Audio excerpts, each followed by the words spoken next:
Righto, have you ever had a frustration of just getting killed in a vehicle after a few kills, and then you realise that your whole entire team is being spawn camped on one side of the map?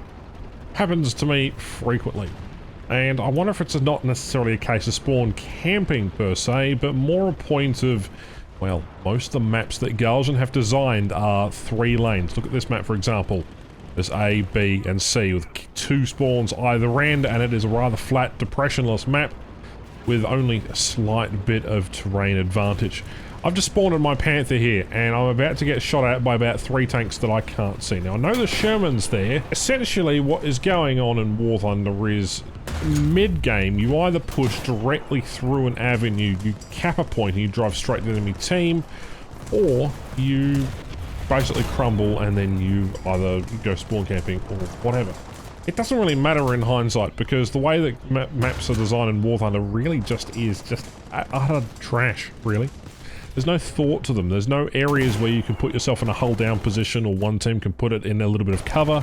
For example, going through the open to this point here, the enemy can just sit in those building lines over there, well protected, and just firing shot after shot at you without really having to break their line of cover. And this presents 2 serial issues here. One, the team can't advance to help capture the zone to continue the fight, and generally encourages 1 cap/1 death users, in which case Gaijin was also sort of trying to run an economy based on making as much money as possible. We all know that. Look at the F-14, look at the SC-25, look at how many other things insert here.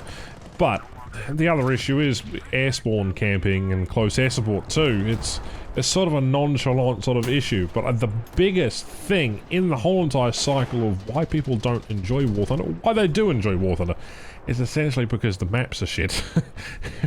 Really, comes down to that.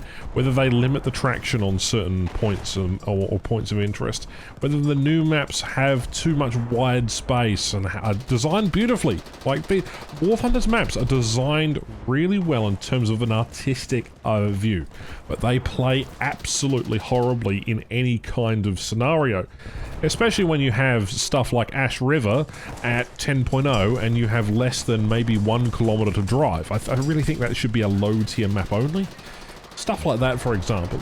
And then you've got issues of spawn zones. You know, certain maps do actually have an area where the enemy can't cross into, but the problem is they just sit there and wait for you to travel through that to get to them.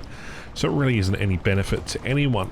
Other content creators have talked about this issue in depth a whole heap of times, and it goes round and round in circles, and Gaijin plug their ears because, well, frankly, they just don't give a flying hoot. What really interests me, though, is how the general player base are using this to obviously gain as much points as possible. Obviously, you want to experiment and obviously try and get the most out of what you can, because the system and the economy in the game is utterly garbage. So, while it's okay for the lower tiers, when you get to stuff like early 5.0, 6.0, 7.0, and then you start hitting 8.3, it really starts to hit a bit of a wall. They want that wall because that means you'll be buying premium account, premium time, you know, extra slots, backups, etc, etc. And those are all very, very helpful tools which actually are really useful. The biggest thing that I don't like about spawn campers is there was no real incentive to, and I'm guilty of it, as a content creator. I think everybody's guilty of at least doing it. I always tried to go, oh no, they're capping the A point, let me turn back around and we're going to go merrily walk into the A point back again and go and try and defend the points. Problem is you get shot in the side and the rear from returning service sort of vehicles where they've come and spawned back in again, so they're already on your flank. So sometimes it can be a bit of a pain, so not always rushing towards the spawn is the answer, but some maps are designed in such a way where you can actually sit at the back of a map and shoot straight into someone's spawn. So, I don't know, it's mainly down to game design and the way that the devs clearly do not play their game. That is bloody obvious. And so we have to really offer a solution, and the solution is basically just go play another game, really. If they can't necessarily provide us with decent structure or a potential for protection. Look how many dead tanks there are. There's a Panther and my wreck over here, and looking for the enemy as well. There's plenty of things that they could have done to ensure that people wouldn't spawn camp. For example, having a barrier where their shells would fly through, for example. But then you have cases of people sitting on one at the edge of this force field and then abusing the living daylights out of it. So, you know, they've also tried blocking off areas of spawn and areas of the map, and they've tried locking in the map, and then there's no opportunities for flanking. That doesn't give wheeled vehicles and lighter vehicles ample time to really do what they do best. Doesn't give heavy vehicles the advantage to really push through when they really need it. And these flat maps, they're not really doing it for a lot of people, aside from those who have less gun depression than others.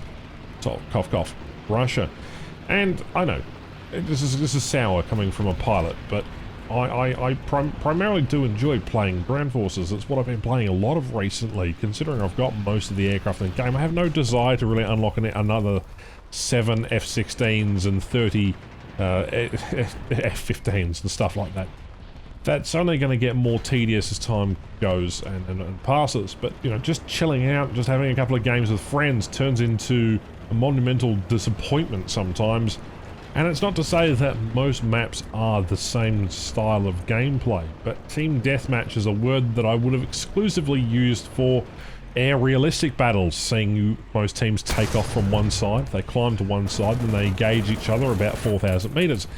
In ground forces, it's go get a cap, drive W into the enemy spawn, and then maybe turn around if another cap point is being threatened, and then jump in an aircraft. So I don't know. Is it a gameplay issue? Is it the way that the game mechanics work? Is it a issue of an economy? Is it the battle rating compression? Is it just the way that the players are playing? Is it game design itself, the map design? It's a whole host of questions that, you know, don't really get answered too often, and honestly, I think it's down to really the map design and the way that aircraft are allowed to spawn. Those combination of factors and the way that players are allowed to just drive wherever they want to is kind of a bit interesting. You don't want to restrict that. You want to have open and free movement and all sorts of interesting things, but at what cost? You know, have a bunch of people sitting in your spawn? Not exactly the greatest time. Alright, let me know what you think in the comments down below. Is spawn camping an issue? Let alone close air support, that's another whole entire thing. Poor Elder got blasted out of his existence. Essentially, War Thunder's combining issues make this game a more sufferable experience. Look, there's 2 tanks in front of me right here that I had no idea existed. And this is open space just outside of our spawn.